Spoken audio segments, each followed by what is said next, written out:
Hi, this is Ken, known on YouTube as KenRG, and this is a response video, hence it's on my quick response channel.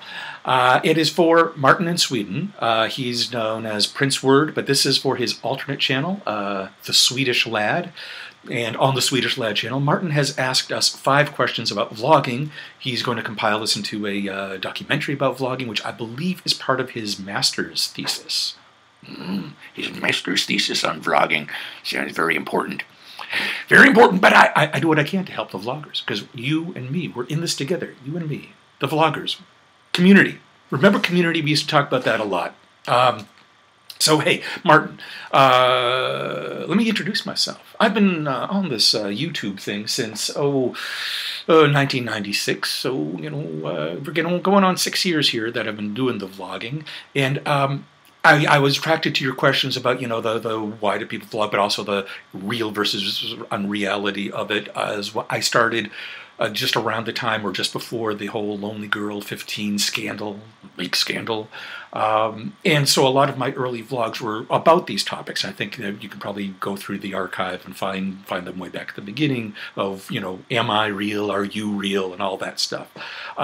So good topics. And here I am rambling on for a minute and a half already, and I haven't even got to question 1. Because that's what we vloggers do. We just turn on the camera and we roll. We just roll with it. Maybe I won't even look at your questions. Okay, I will. Number 1, why do people vlog? And yeah, okay, so I was doing a segue there. I could have just rolled into it. Okay, but no editing. We're just going to roll. We're just going to roll. Why do people vlog? For me, it's communication and connection. I will use those words. And that's something I'm interested in a lot, and had been doing before YouTube. I'd been doing the written blog, the old type blogged things, since when did that would be? I probably I've lost track of time.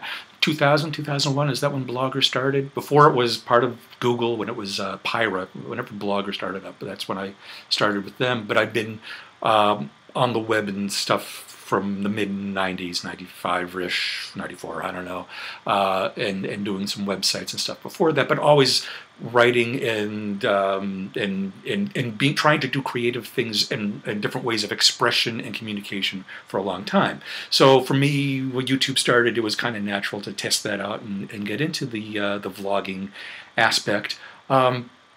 And what kept me going was the connections made. Okay, number 1 was the communication, that I've always been interested in either telling stories or I'm a political kind of guy, so in expressing, trying to sway others over to my evil point of view politically and destroy the world in that way. Oh, I wasn't supposed to say destroying the world. To help everybody by sharing my political views. So, that's the kind of thing I was doing anyway. But then the connection is what kept me going. It's more so than I had experienced with blogs or other forms of written chat or bulletin board kind of thing online. When I started doing YouTube, the responses, the type stuff down below, as well as the video responses that used to be more prominent on the site, were what kept me going and what really built the community. If I can use the other C word, community. We used to talk about community a lot here on YouTube, and I think we'll get to more of that in some of the other questions. But for me, that's why I vlog. But that's not everybody. I mean, a lot of people are simply trying to be famous. A lot of people simply think, they're going to be a partner and make $1 million. Yeah. Yeah, I'm a YouTube partner. I get to go to McDonald's a couple times a year on my earnings. Okay, maybe it's a little bit more than that, but it ain't anything anyone's living off of. Not most of us. Not most of us. Okay, so that's why do people vlog. Second question. Question numero 12. Is vlogging real or fake? Okay, when it's done right, when it's good, and it's sustained over a period of time, I've found most vlogging to be real. I think what I do is real. I think all of us, to some degree or another, we're sharing a certain aspect of our personality. We create the character of ourselves, what we want to present to the world when we're vlogging, when we get used to the camera pointing at us, and we do this a lot.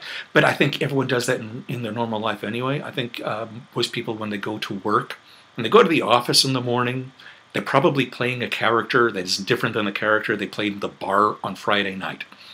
I'll just throw that out there. I won't elaborate. I'm just going to throw that out there for you. I think everyone plays characters in different parts of their life to some degree or another anyway. So that they do it on YouTube is not all that surprising or odd. The ultimate, the true 100% fakes, the Lonely Girl 15s, there's others out there. We all know. But I think they're fewer and far between, and they, for the most part, expose themselves, maybe even as part of the storyline, because those are the ones who are trying to be a star or have some other ulterior motives that will come out. But somebody who's been vlogging, just turning on the camera and rambling without a script for 10 minutes at a time and been doing it for years, those are real. And when we get to the question about who I watch, we'll discover some of those people, and they are real. So question 3. How well can you get to know someone through their vlogs? I'm going to skip question 3. I'm going to go on to question 4 and come back to question 3. Question 4, Quattro. Question 4, who are some of your favorite vloggers and why? Okay, so what I did before running this, I took a look at my the history page, my history, see who I've been watching lately, and look for names of people who I've watched, not just recently, but have watched over the years, okay? So, quickly, and I'm looking at notes. Okay, it's not scripted, but I'm looking at notes over here. So who do we got? We got Andy Mooseman. Okay, Andy is like for 6 years he's been posting an average of 3 or 4 vlogs a week, and he classic talking head vlog. He just turns on the camera, has an idea of a topic, and rambles for 10 minutes. Sometimes he goes off topic. Frequently goes off topic, but you know, you watch Andy and you always learn something, you are always amused, you're always engaged. Andy is a great classic talking head vlogger. Great. Christopher Mast, also not Christopher Mast. He goes by both, and right now on the not Christopher Mast channel, he is doing a vlog a day for 2012. And you know, they're not all great, but you know, every day he's committed to turning on the camera, and whether it's something brilliantly funny or whether it's just farting, you know, we all pass wind. You know, it's part of life. And Christopher, you know, captures that, and he's been doing vlogging for a long time, and also other types of videos, and he's a great musician, singer as well. Kurt, now these days, Kurt's online on the tube as infrequently as I am. Kurt and I have both been very bad vloggers, but Kurt takes vlogging to the level of great short filmmaking. I mean, you know, he doesn't just take a topic and turn on the camera and ramble. Well, you could just watch anything on the Kurt channel, and you'll see what I mean. He makes brilliant mini documentaries out of his vlogs. Diesel Bodine, great musician, songwriter. Kevin Nova, another one, songwriter, musician, funny guy. Also in the music category, Black Turtle Show. He did short satiric songs with great little videos to go along with them. H33, Margaret she is how do you describe Margaret? Because I hesitate because she's so brilliant in so many realms. She is the ultimate multimedia artist. She's, for her entire life, a renowned harpsichordist and classical musician, taught music theory and performance at Stanford for years. She's also a quilter. She's also a painter. Collagist. What else? What medium has Margaret not worked in, including video, including doing wonderful videos as well as just the straight camera, talking head, vlogging. H33 is her username. 21st Century Cat, very funny guy. Does great travel. Watch his channel. He went on this worldwide adventure. I see it's a motion picture, so I got to move once in a while. I can't just stand here and talk. Yeah, so 21st Century Cat. Who else I got? World According to Rich, who's how I was introduced to the Swedish Lad in this project. He's currently doing a series of the vlogger interviews where he's going in depth, kind of finding out all these questions about vlogging. Princess Diana 161. She well, okay, the pretext of cooking videos, but she's so charming. It doesn't matter if you don't want to make her recipes. She's just fun to watch. It's vlogging with the pretense of it being a cooking video.